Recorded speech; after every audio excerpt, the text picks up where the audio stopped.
September 15, 1943. Camp McCoy, Wisconsin.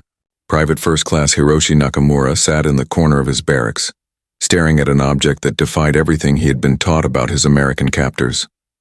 It wasn't a weapon. It wasn't a tool of interrogation. It was something far more dangerous to his understanding of the world. But what the Imperial Army had never prepared him for was this peculiar form of American warfare that required no bullets. For 26 years, Nakamura had lived in a Japan where the enemy was painted in the darkest possible colors. The Americans, his commanding officers had told him, were barbarians without honor, devils who tortured prisoners, monsters who showed no mercy to the defeated. He had been taught that capture meant certain death, that the white demons across the Pacific knew nothing of Bushido, nothing of respect for human dignity. Every fiber of his military training had convinced him that surrender would lead to unspeakable horrors.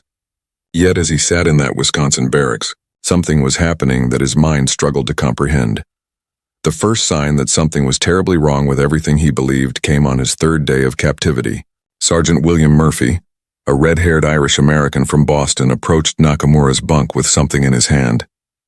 The Japanese soldier tensed, expecting the worst. Instead, Murphy extended a pack of Lucky Strikes. "Smoke?" he asked in broken Japanese he'd been learning from a phrasebook. Nakamura stared at the cigarettes as if they were a trap, waiting for the cruel joke to reveal itself. But Murphy simply waited patiently, a slight smile on his weathered face.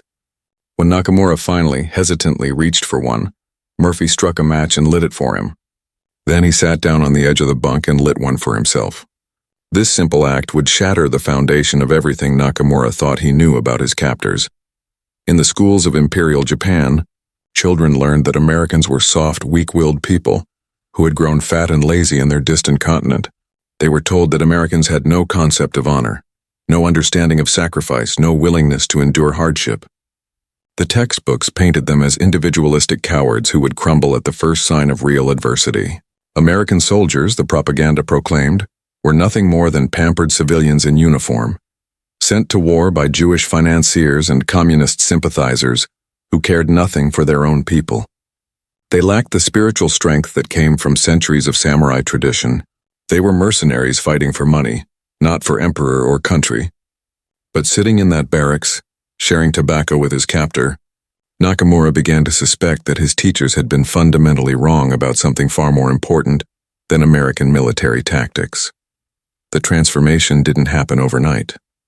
For weeks, Nakamura watched and waited for the mask to slip, for the true American brutality to emerge. He observed Sergeant Murphy and the other guards with the intensity of a man studying a dangerous predator. He noted their routines, their interactions with each other, their moments of apparent vulnerability. He listened to their conversations, picking up fragments of English that revealed their thoughts about home, about family, about the war. And gradually a picture began to emerge that bore no resemblance to the demons of Japanese propaganda. These Americans spoke of wives and children with tenderness. They complained about the food with humor rather than rage. They showed concern for wounded prisoners that seemed genuine, not calculated for propaganda purposes. Most disturbing of all, they seemed to view their Japanese captives not as subhuman monsters, but as men who simply found themselves on the wrong side of a terrible conflict. The breaking point came in October, during the first cold snap of the Wisconsin autumn. Nakamura had developed a severe cough that kept him awake at night and left him weak during the day. In Japan, he had been taught that showing weakness was the ultimate shame, that a soldier must endure any suffering in silence. He expected nothing from his captors except perhaps mockery for his condition. Instead, Sergeant Murphy noticed his distress and immediately arranged for him to see the camp doctor. Dr. Sarah Thompson, one of the few female medical officers Nakamura had ever encountered, examined him with a gentleness that left him speechless. She prescribed medication and recommended rest, speaking to him through an interpreter with a concern that seemed entirely genuine. When Nakamura tried to refuse the medicine, insisting through gestures that he didn't deserve such treatment, Dr. Thompson looked him directly in the eyes and said something that the interpreter struggled to translate. "Every person deserves to be well, regardless of which uniform they wore." This moment would haunt Nakamura for the rest of his life, not because of its cruelty, but because of its inexplicable kindness. As the weeks turned to months, the psychological warfare that Nakamura had expected never materialized. Instead, something far more unsettling took its place: genuine human connection. Sergeant Murphy began bringing books to their evening cigarette sessions, picture books that showed scenes from his hometown of Boston.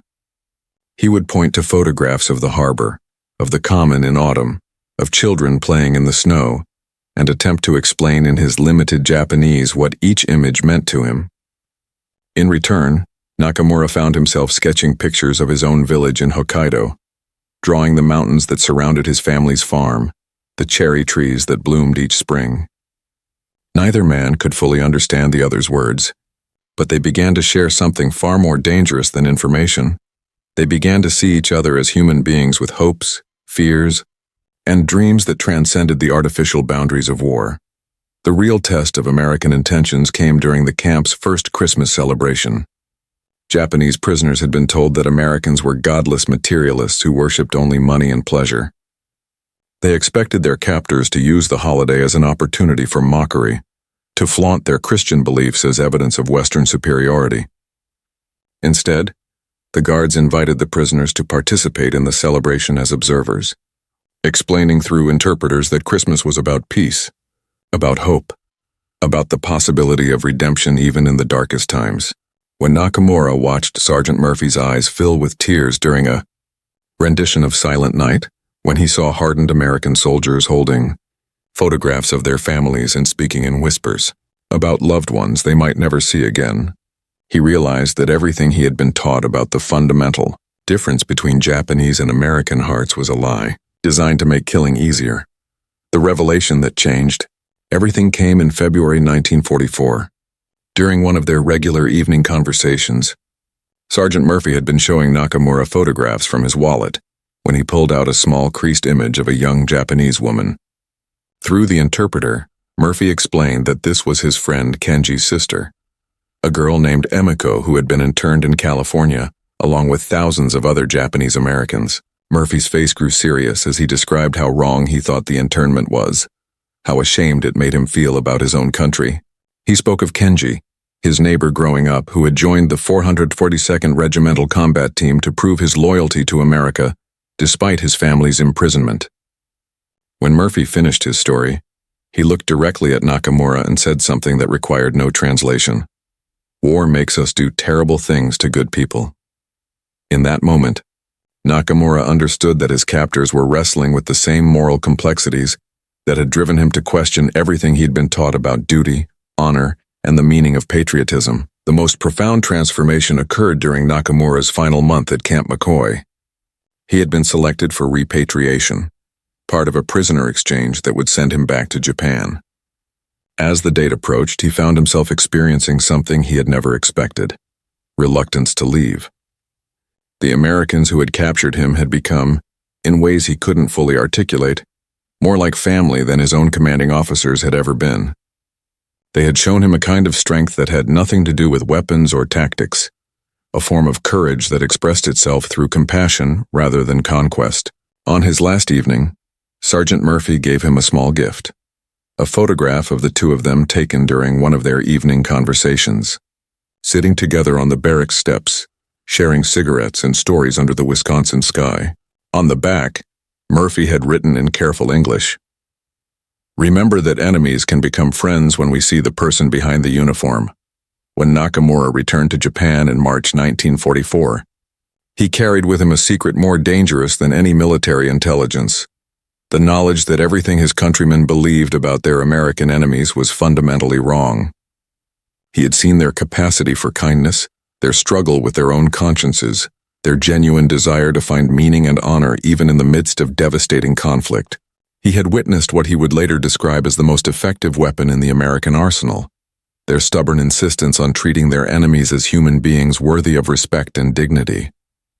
This was the weapon that no Japanese military planner had anticipated, the strategy that no amount of Bushido training could counter.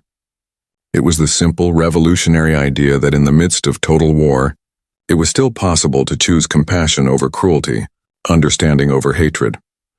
Years later, in his memoir published in 1967, Nakamura would write, "I went to war believing that Americans were demons. I returned knowing that the real demons were the lies we tell ourselves to make killing easier. The Americans defeated us not just with their bombs and bullets, but with their cigarettes and stories. With their stubborn refusal to become the monsters we needed them to be. They won the war not just on the battlefield, but in the quiet moments between human beings who chose to see each other as men rather than enemies.